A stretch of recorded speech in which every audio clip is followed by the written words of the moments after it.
Things are changing fast. Is it still Men Who Love God? It is still Men Who Love God. But you had a good idea a little while ago. Well, you just were expressing that, you know, it's hard for you to maybe just sit down and talk. And I was like, it's always so much easier to speak in an interview. You have the other person's energy. I was like, I'm just going to throw this out there. It does not have to be me, but I do think it would be awesome for you to be interviewed. I was like, if you would like it to be me, I'm happy to do it. And also, I think that there's a little bit of a validity that happens when I'm interviewing you because you can call me out. Yeah, because you can give an answer and I can be like, cute. Now what's the real answer?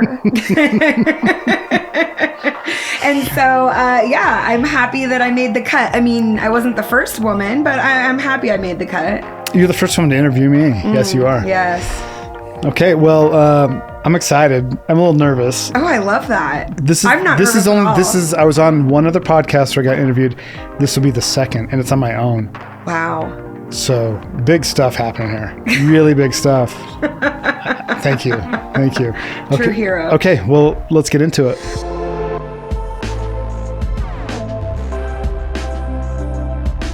Okay, well, I'm here with the beautiful, the talented, the sexy Mr. Eric Robertson, recent and current host of the podcast, The Men Who Love God.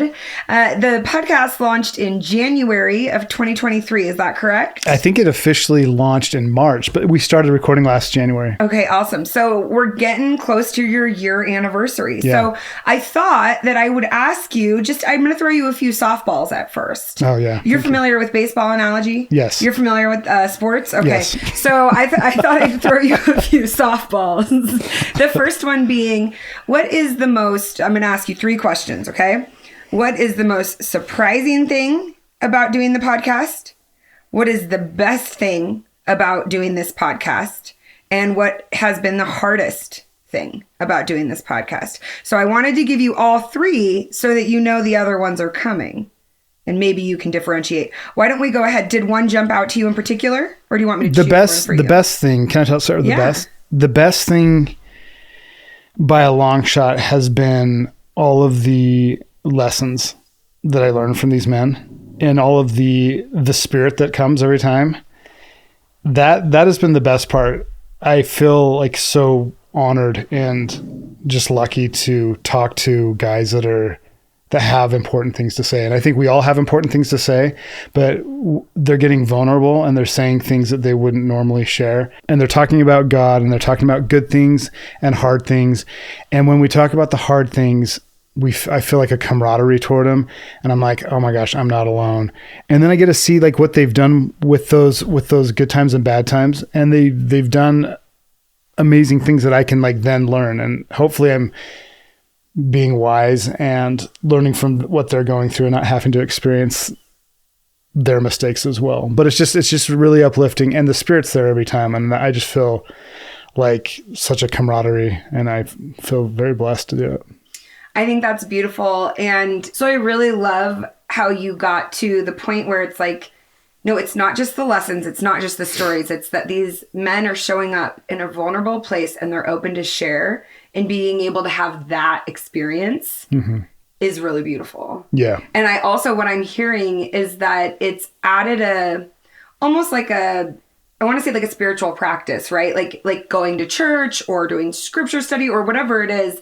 The conversations are almost like part of your spiritual practice now. And so you're getting like a little sermon or edification with each of them. That's 100% true. And I love because after your conversations with these people, you are always on fire, you're super excited, and you want to talk about everything we learned. And then if I'm having a hard time, which I usually am, you want to bring up all of the lessons and the ideas that came up in your podcast that day or in your interview.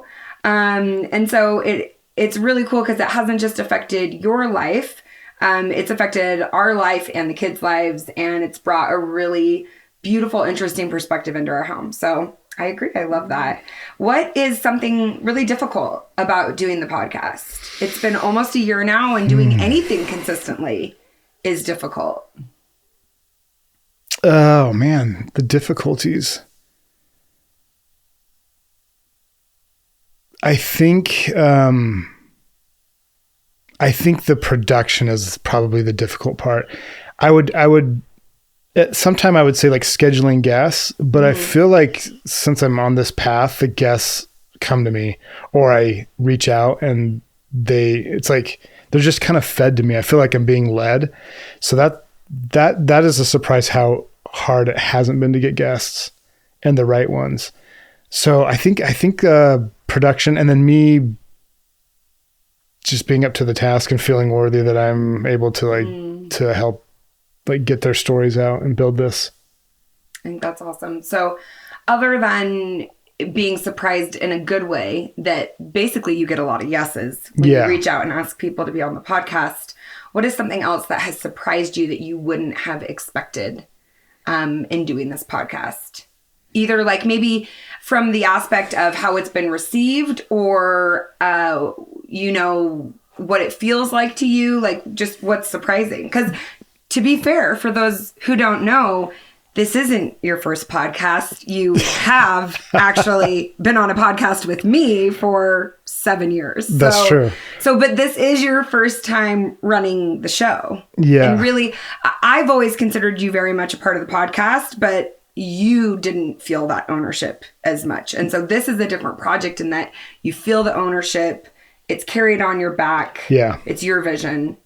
Yeah, that's true. I think to going back to what surprised me and what's been cool is the brotherhood that I have with all of these men is unbelievable. It's such a different life than what I had a couple years ago when I was in my lowest, loneliest, most hopeless spot, where I felt like, during COVID, I mean, we all I think we generally felt isolated. On top of that, you were having health issues, and then me feeling like I had to figure it all out, which is never a good thing when you think you can figure it all out. But I did commit to God that I was going to stay true to him, but I just longed for like answers in a brotherhood. I just longed to be connected. And then I right now I could open up my phone and text 50 guys across the country, wherever they are, tell them I love them, mean it, and ask for something, or just encourage them and have this connection that's so priceless now. And I wouldn't trade that for anything. So having that, whatever this network is going to look like in the future, it's in God's hands, but I'm so honored to be a part of it. And it's just so light filled. I'm really grateful for it. That's so beautiful. I think that's really incredible that this very online, not necessarily physical thing, which is a podcast, right? Because we're listening to it. Has resulted in very real physical friendships, connections, camaraderie, and brotherhood, which I think is really beautiful. And speaking of brotherhood, I know that you've addressed this, but now with experience and time, and you've even let a few women on the podcast, let's talk about why men.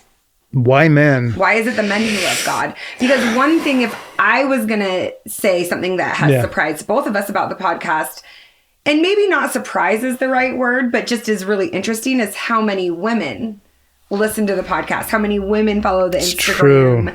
I don't think you were anticipating that or expecting that necessarily. No, not at all. Most of the messages I get are from women. The emails I get, the reviews are now kind of heavily skewed with women. I think it's great. I think it's awesome because I think generally women are more likely to share, like the messages I'm getting, like I'm sending this to my husband or brothers or whoever. And I love that so much. I'm so grateful for that. And I love, it just makes me like so humble that they find value in it, that they'd want to share something that I help produce. Why men? I feel like, there's a lot there. I am a man. Oh, you are? I am. Okay. That's how we have children. Okay.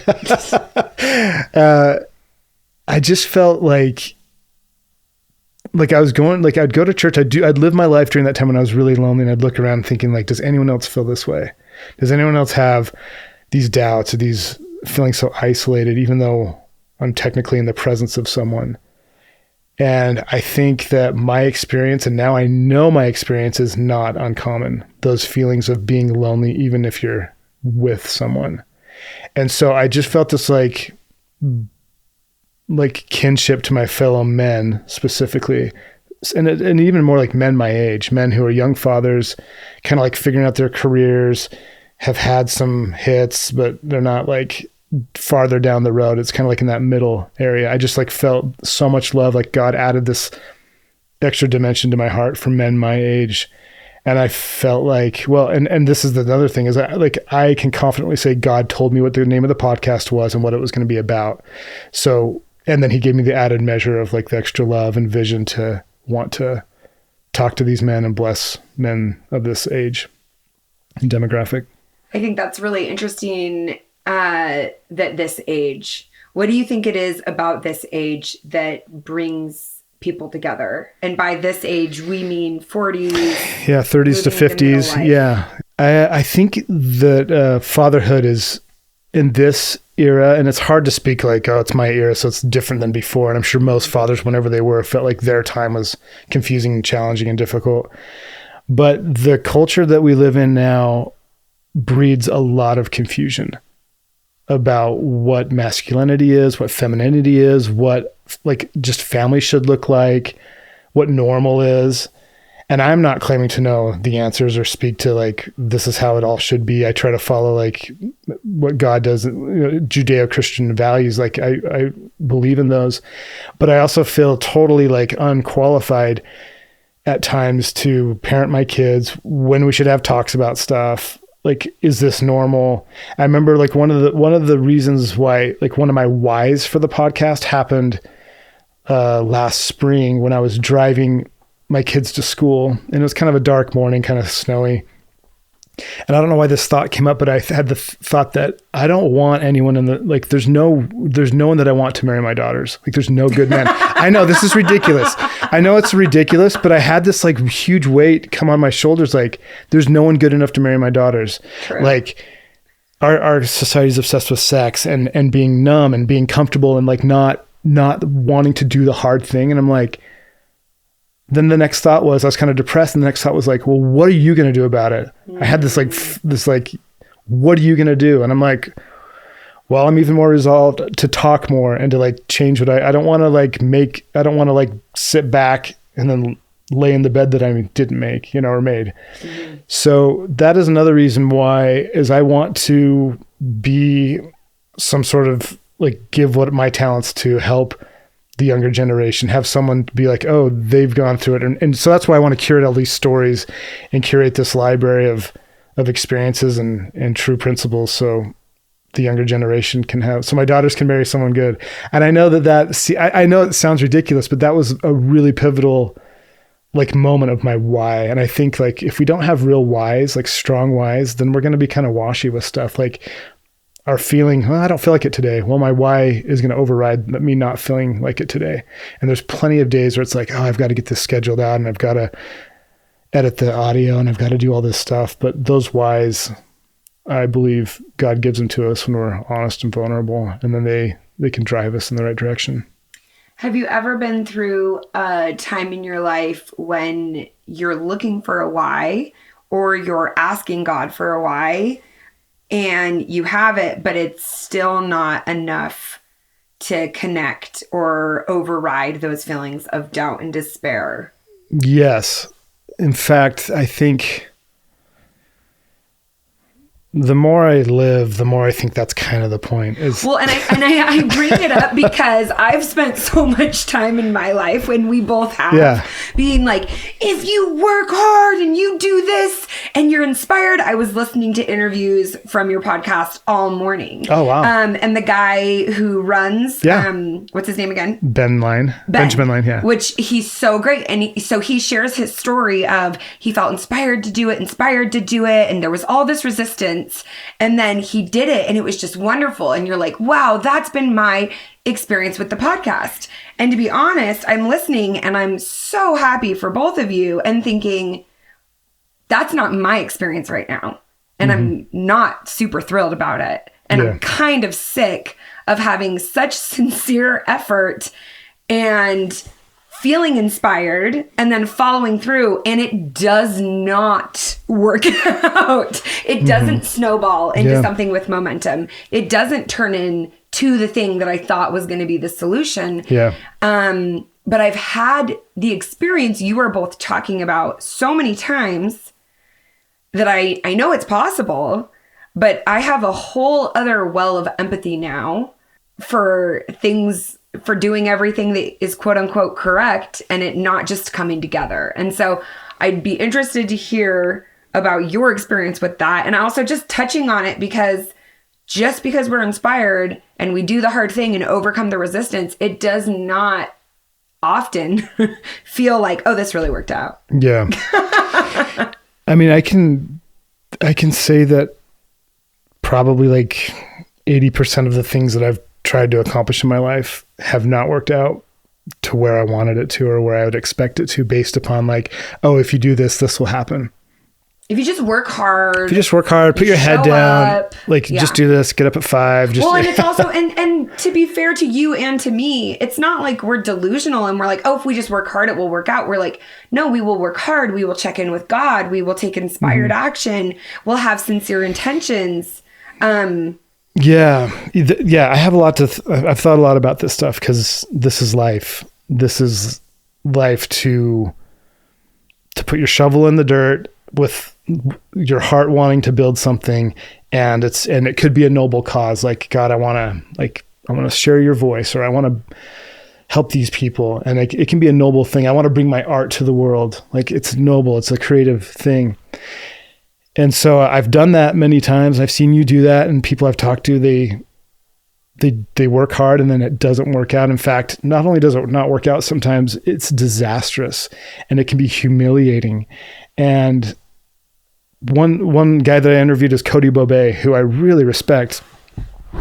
He's had some huge setbacks, and he talks about Job. And this is something that's changed my life. Is Job had everything taken. I mean, he's sitting in ashes, family, home, everything. And then God comes to him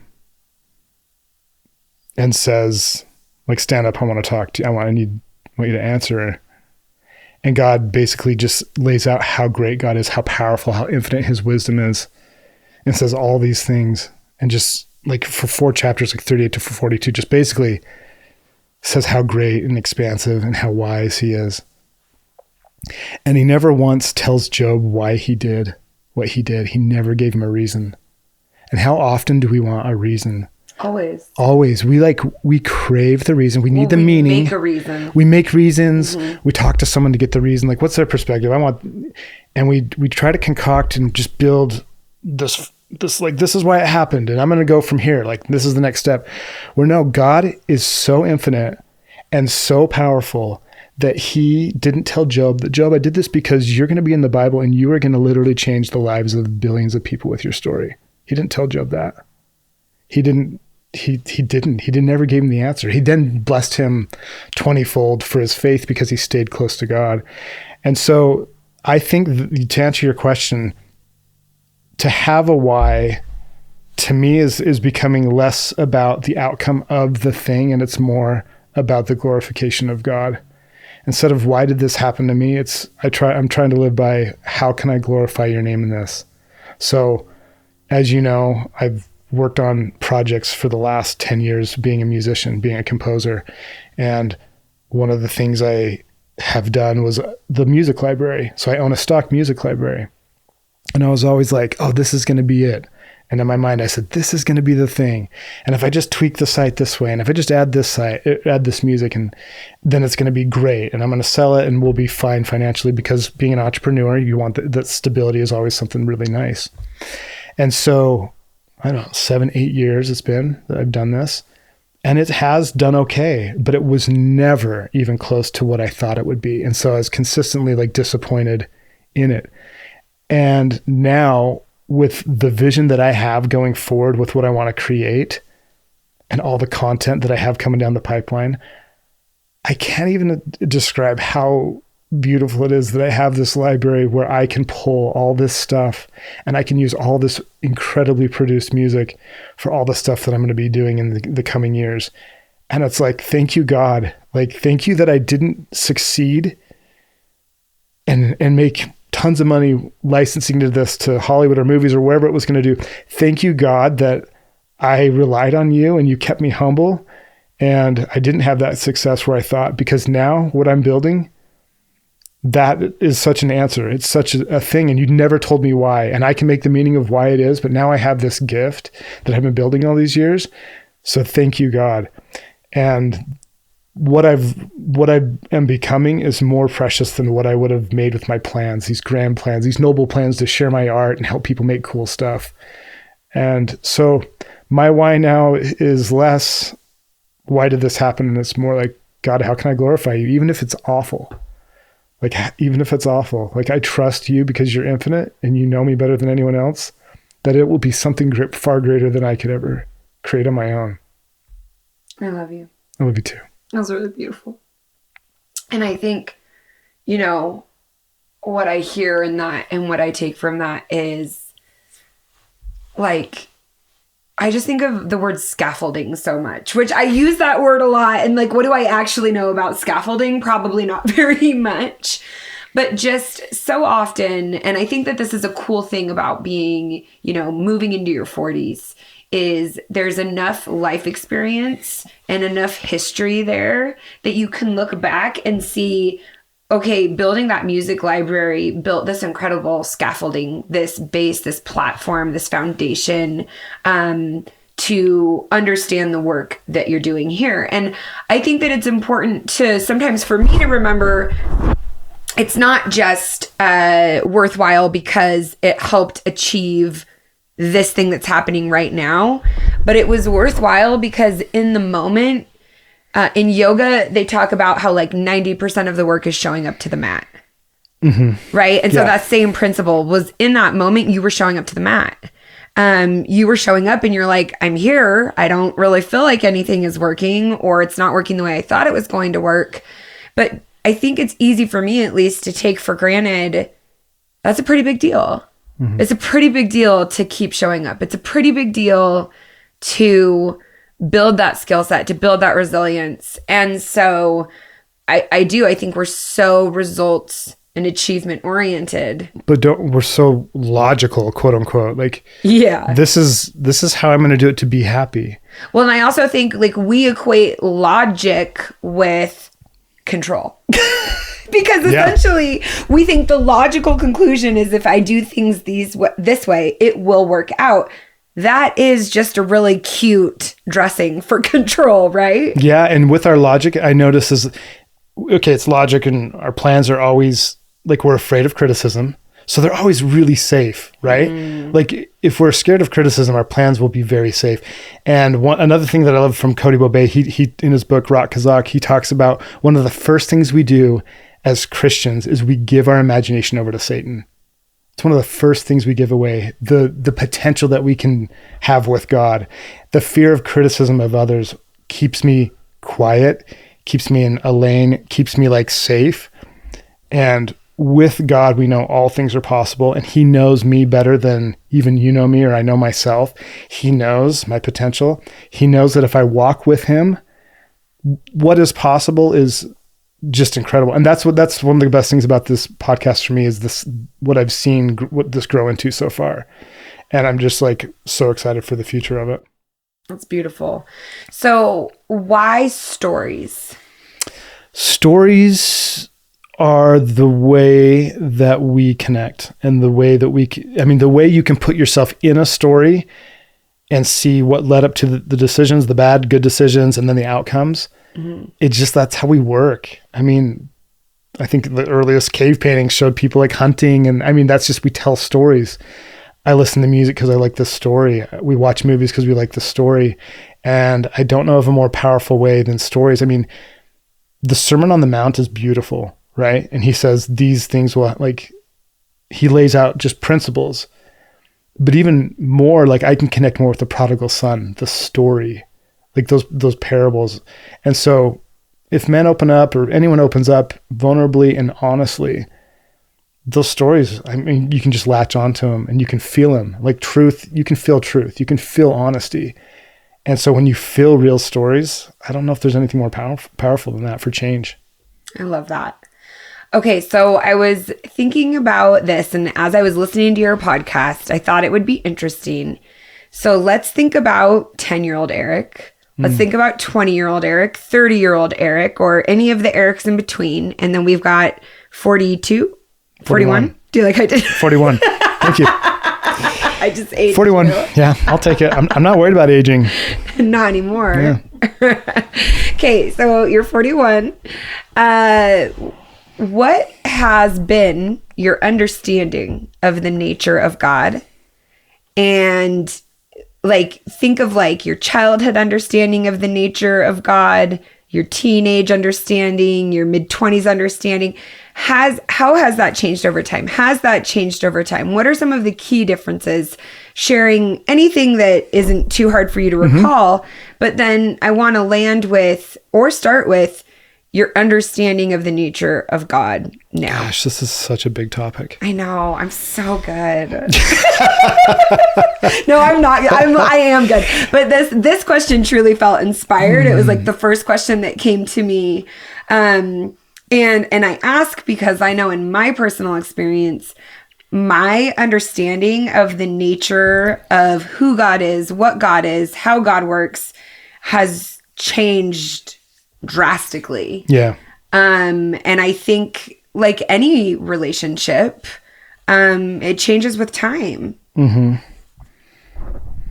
Yeah, it really does. This is such a fascinating topic. I want to get into like a study that I read or some psychology that's interesting that we tend to view God with the same attributes that our Father has.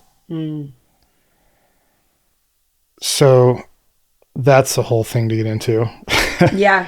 And so generally, like growing up, I think I viewed God with the same kind of idea as like how my dad acted.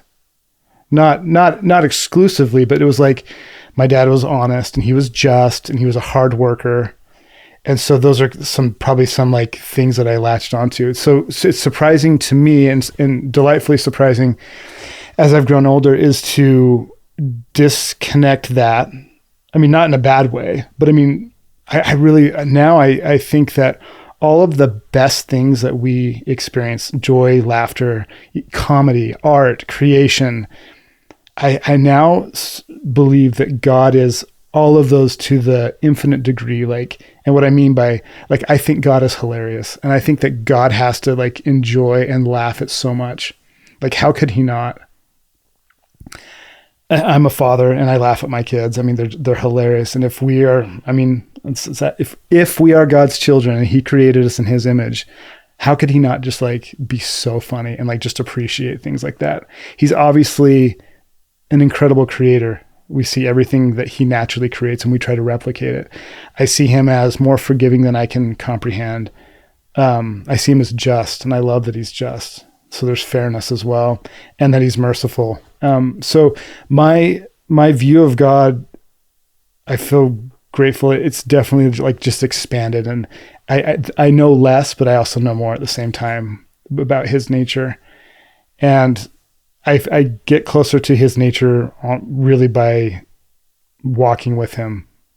And it's back to the basics by, me by knowing my word, like reading Christ's words in the New Testament and praying and trying to see things as he would see it has just made me get little glimpses of his nature. So when you were like 12 or 13 or 14, going to church weekly, because I am married to you and I know that you went to church every week growing up. Yeah. What did you like?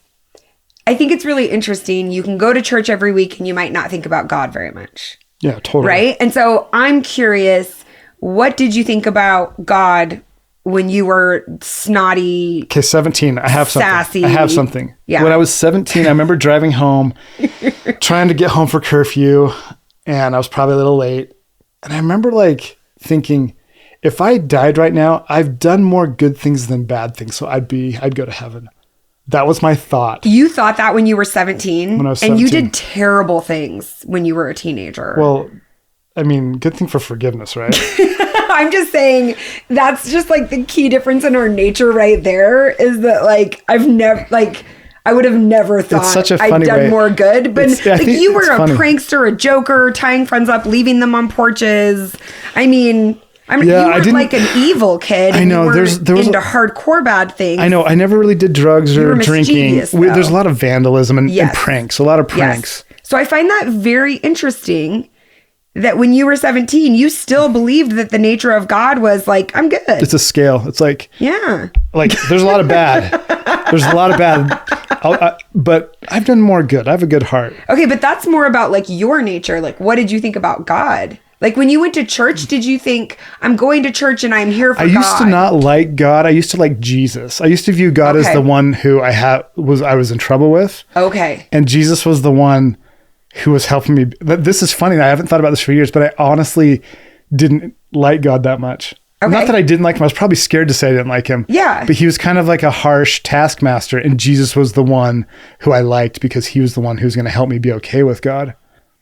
But I was also 17. But yeah. That's why I'm asking though. I think it's interesting to see over time because yes, you were 17. However, you have made it a daily, weekly practice to not only nurture your relationship with God, but to discuss it and have conversations about it. And it's very easy to forget it wasn't always like this. Oh yeah. Right. That's true. So, I think that's super interesting.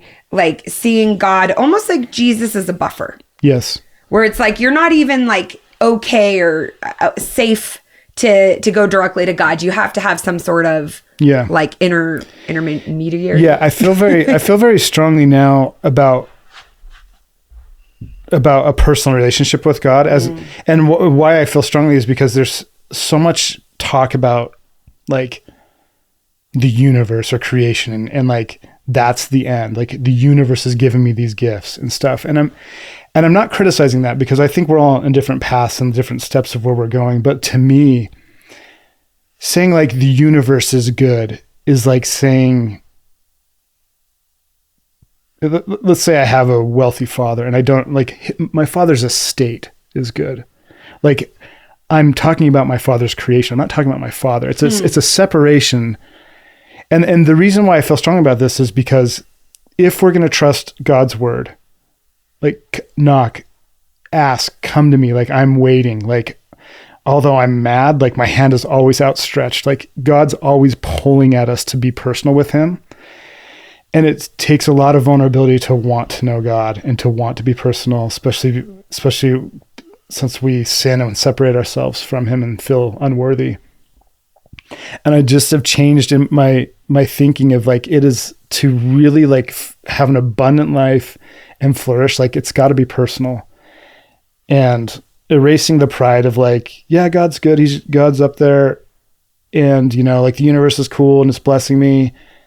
I just feel really strongly now that the personal Jesus, the personal God is like the way to go. I mean, if he is our father, it's got to be personal and it's got to be talking and it's got to be honest. But you haven't always felt like that. No, definitely not. When do you think that shifted? I think I've gone through phases in my life. It's shifted this year. Like this year I've had more of a personal relationship than ever before. And because I've tasted it, it's like, oh, this is it. This is it. It's not the other thing. Like we can worship his creation. We can like love his creations and love the blessings and love like the idea and justice of God. But no, like he is our father. Like he is our father. Like I'm here. Okay. What do you want me to do? Like I'm going to walk with you. It's a walk. It's a personal thing to me. And I know my language isn't explaining the depth of like what I feel, but it's definitely changed in this year. And that personal thing, I mean, that's the game changer, personal. And it takes vulnerability. What would two questions. Have you ever thought, I don't think there's a God? And also, what would you want somebody who is maybe struggling to believe in a higher power to know about the nature of God? That they might surprise them, that they might not think is in the nature of a higher power? I think that I have a gift of belief. Like, I think I believe things fairly easy. Well, you trust yourself. You trust yourself in a way that is atypical. And I don't mean that like you're delusional, but as I talk to a lot of people and do deep interviews with a lot of people, and then my experience as well, you're a little bit atypical in that you trust yourself, you believe yourself, I'm good. And you get that from your dad for sure. Yeah, my dad's a very confident man. And so you don't necessarily walk around thinking there's something wrong with you or that you're bad and wrong. Inherently, you definitely have periods of time where you occasionally feel like that. But like it's not a default setting in you. Yeah, I think that's generally true. And so it's that gift of belief. But the reason I bring that up is because in order to believe, this has been my experience, and in order to believe in a higher power and trust the higher power, there is an amount of trust in self that is actually very high that is needed. Yeah. Because you have to believe that you got that impression, that you got that feeling, and you have to trust, I'm not crazy, I'm not bad, I'm not making stuff up. I got it. And that has been something that has been tricky about my relationship with God is I didn't trust myself. I didn't believe myself. And so I almost had to kick God out for a while so that I could listen to me and trust me. And then God was allowed to come back. Yeah. We love to do that. God, you're out of here while I do this. See you later, I don't want you to see this part of me. See you later. And so so back to that. Yeah, the question of like, has there been a period of time where you're like, nope? No, I think I've always been blessed with that. I think that I've always had a curious like wonder to me. I've been blessed with that. And observing the world and nature, I've just had this sense of awe, which I'm really grateful for. And I just feel it. I don't know how to say it. When we were first dating, I love this story. When we were first dating, we were driving around and you are very different than my dad. Mm-hmm. Like you and my dad get along so well. I love your dad. Yeah. But I'm more like my dad in some ways, and you're similar to my mom in a few ways. Mm-hmm. And so we're driving around and Eric goes, I love trees. He just literally is like, I love trees. And I just remember, like, now that is so something I would say. And I would be like, yes, give me that tree. Look at that trunk, like, so into the trees. But when we were first married, I was very much like, I love lamp. Like, who cares? Like, you're looking at a tree. And it's the reason why I appreciate it now is because I am more open to the awe and wonder. I've slowed down. It's not just accomplishing and achieving, right? Mm-hmm. So you definitely have always... I've seen that in you, that curiosity, that wonder, that appreciation, that silliness that is inherent in you, I think is very much a part of your godly nature. And like how you were saying, like God is a creator who laughs with and at his children. I think that is definitely part of a God nature that is a part of you. And so I think that's probably a cool thing for your listeners to know about you, though, because sometimes when you are learning from somebody and listening to someone, I find it helpful to know, they're not working with a similar experience in terms of this or that. Yeah. And that doesn't mean I don't trust them. That doesn't mean that I'm not interested in what they have to say. It just means I maybe am not going to expect myself to feel like you feel. Yeah. Or land where you've landed because my nature is very different. Yeah.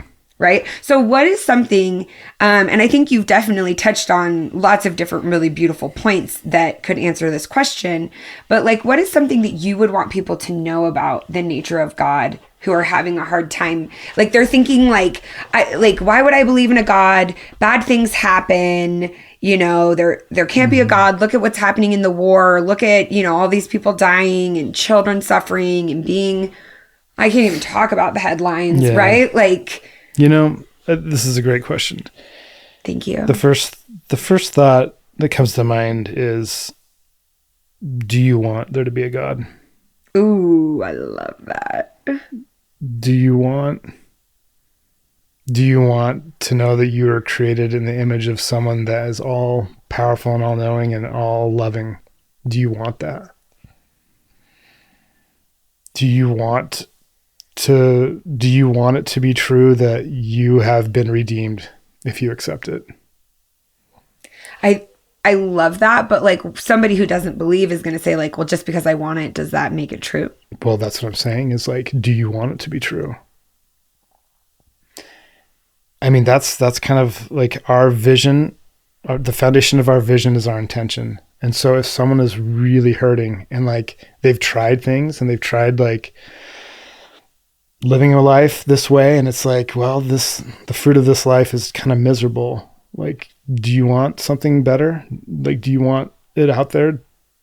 And the fruit is, by their fruit you shall know them. I mean, that's like in my life, that's what I can latch onto. And living a life with God to me does not make it easier. Like things that can actually get harder in a way. Well, you're being challenged. You're being challenged and you're growing, but when you're with him, and I feel like that's the thing is like the last couple of years before this, I felt alone. Like I'd never felt so alone. And I was like, what's the point? Like, what is the point? I remember crying in my truck at different times. Like, why? What is the point of this? And like, there we go, asking why, trying to get that meaning instead of like, how can I glorify God with this? And so I've just like seen so many small miracles and big miracles. And it's like, do I want to see the miracles? Do you want to see love in your life? Do you want to see miracles? And like, answer that. If you don't, that might be why you're not seeing them. It doesn't mean they're not there. Do you want to see them? Then look for them. Like, trust that they might be there and start looking for it. Like, look for the light, look for God. Like he's given us scriptures and he tells you kind of the code of like, follow me, deny yourself, follow me, see how that works. I mean, if you're already at a place where you feel terrible, what do you have to lose by trying out? Maybe he is my father and maybe he does want me to like walk with him. So if you were going to take that very beautiful thought, and I love that, and we were going to make an ad campaign, because remember, I come from an advertising background. So let's say we're going to make an ad campaign for God. And it's like, you've tried these other carpet cleaners and they leave this residue and it's like, you've tried this God who punishes you, who's mad at you, who is a disciplinarian. But what you really don't know is God is actually like, I want you to like fill that in with like, and so that's Isn't also that what everyone tries to do, is say what God is, and I'm saying like the characteristic traits to you that are like, God is not just this set of characteristic traits. God is this. I love thinking about that. I mean, God is my father. I don't know what's more. And to be honest, I believe in Heavenly Mother. Like, God is them. God is my spiritual DNA. God is everything that I am, like everything that I was created to be.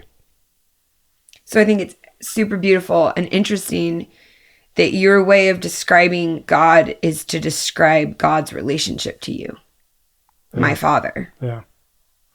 But to describe the nature of that father.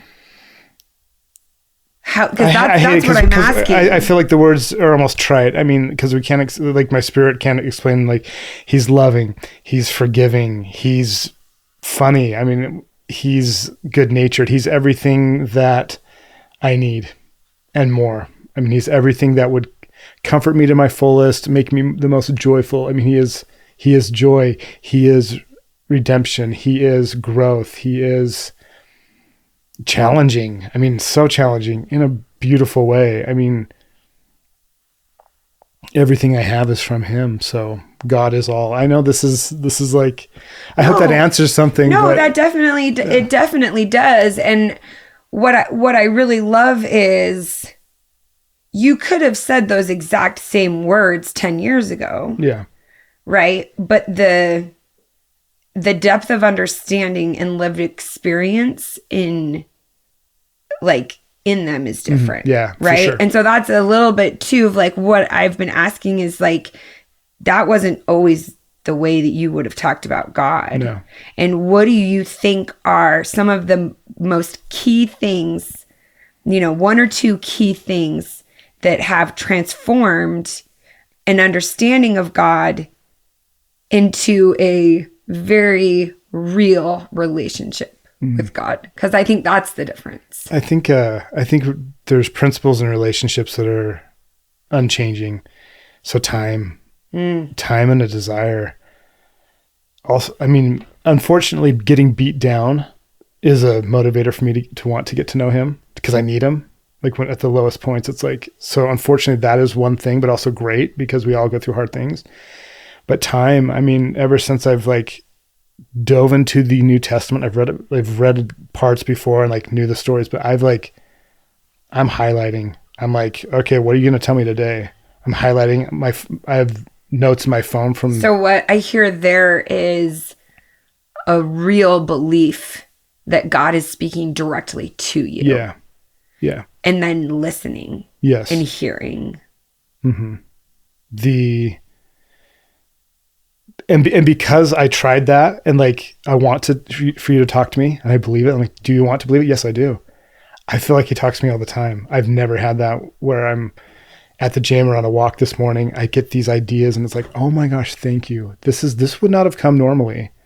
I mean, I'm spending time with you and I'm taking care of myself. I'm doing all the things to break down anything that's going to keep our conversation going. Right? Like I'm trying to break down, like I want my body to feel good so and I want my spirit to feel good. So I change what I consume. I change what I do with my body so I can just be in contact with him and be open. And that's been life-changing.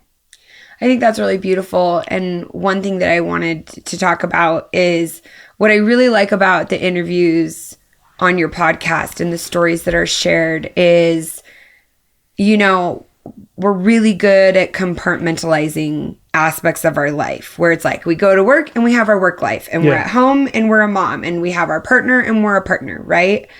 And for me, in my chaos brain, everything is, I can't separate stuff out like that because it's so intense. Everything carries into everything else.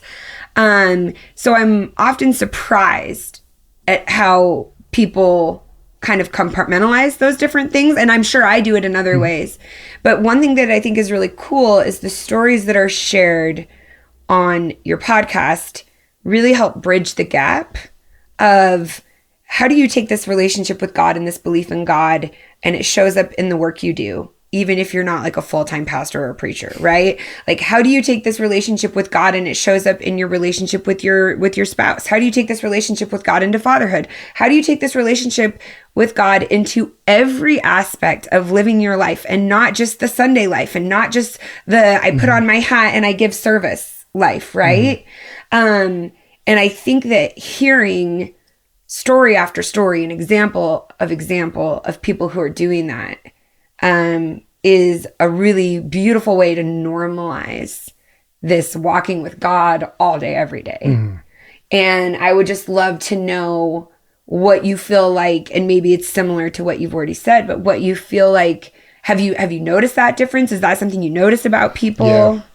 Yeah, that is, I think about this stuff so much all the time, and you become what you listen to. That's how it works. And so I think that, that's kind of a good barometer.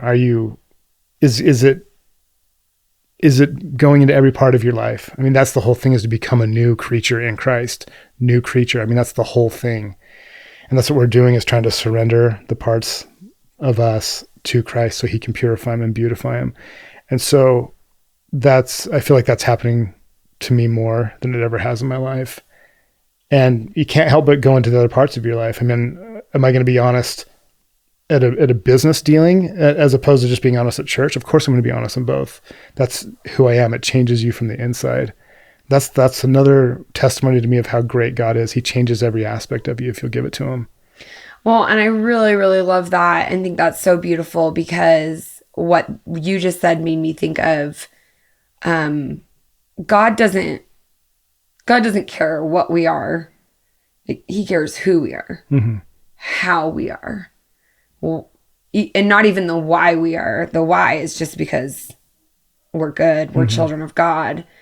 But the who am I? And I think, again, just the way that our society and culture is set up, and just the way conversation and commerce moves along, is what do you do? What have you created? What have you offered? What have you accomplished?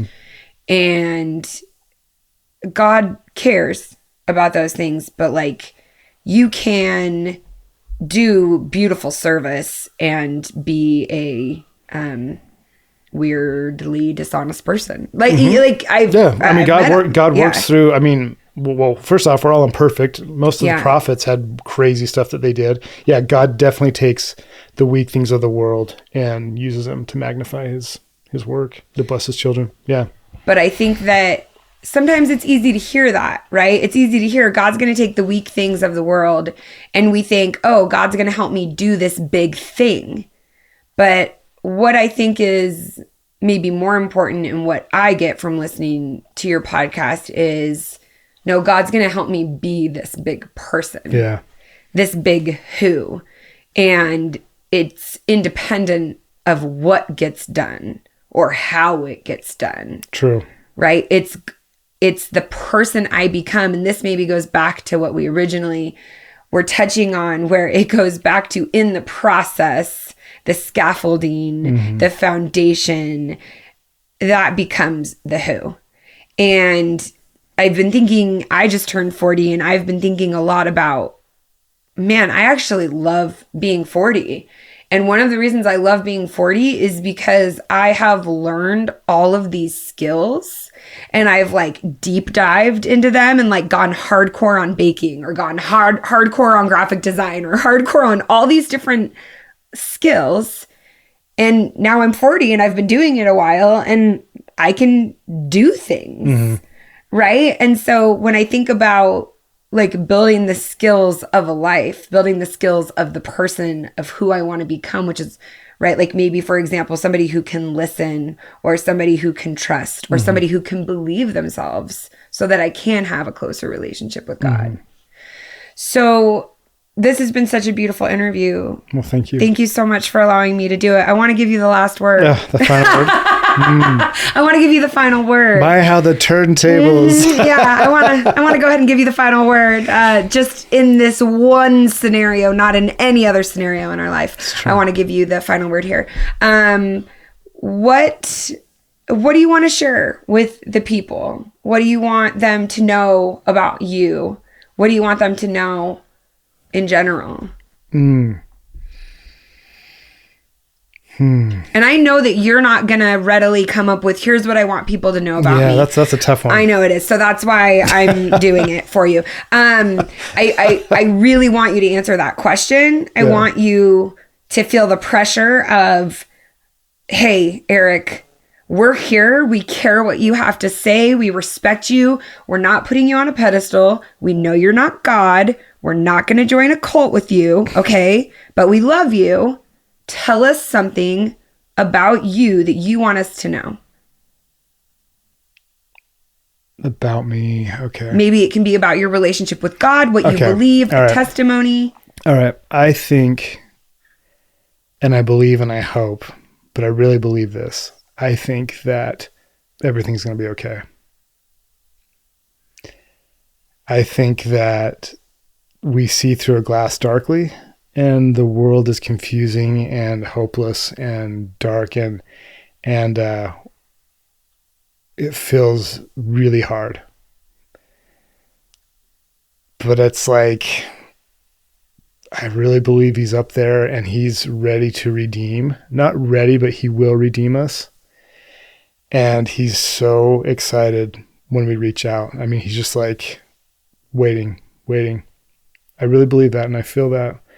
And so no matter how dark and like hopeless and how messed up your family is, or whatever addiction that you can't kick, that you think you can't kick, it's going to be okay.